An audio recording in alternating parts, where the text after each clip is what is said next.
environ 40 à 42 000 animaux qui sont recueillis chaque année et du coup qui sont adoptés aussi, qui trouvent une famille. À l'échelle du refuge de Marennes, c'est environ 1500 animaux qui sont pris en charge et l'année dernière on en a placé 1400 au sein de foyers. La période estivale c'est toujours la période la plus compliquée parce qu'on concentre un maximum de demandes de prise en charge entre le mois de mai et le mois d'août. C'est pas toujours lié au départ en vacances mais c'est souvent la non-stérilisation et le fait qu'il y a énormément de demandes pour plusieurs animaux là où dans le reste de l'année on n'en a que pour un seul animal.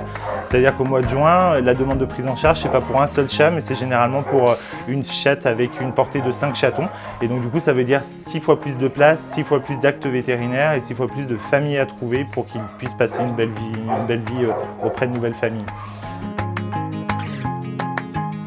SPA propose par le biais des dispensaires justement d'aider les personnes qui sont le plus démunies à s'occuper de leurs animaux, donc pour des soins, des chirurgies, des vaccinations, ce qui peut effectivement dans certains cas éviter des abandons par manque de moyens financiers.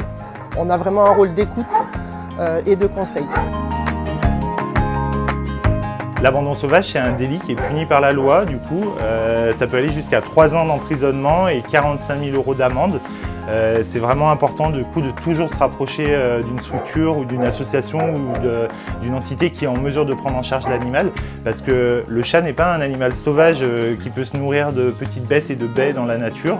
C'est un animal domestique tout comme le chien et du coup un chien attaché à un arbre c'est un acte de malveillance, c'est un acte de maltraitance qui est aussi puni par la loi. Avoir un animal, c'est vraiment en être responsable et en être responsable, c'est veiller à son bien-être, du coup en s'acquittant des formalités légales telles la puce électronique ou le tatouage qui permet à son animal d'être identifié, mais aussi la vaccination et la stérilisation qui permettent aussi de favoriser son bien-être.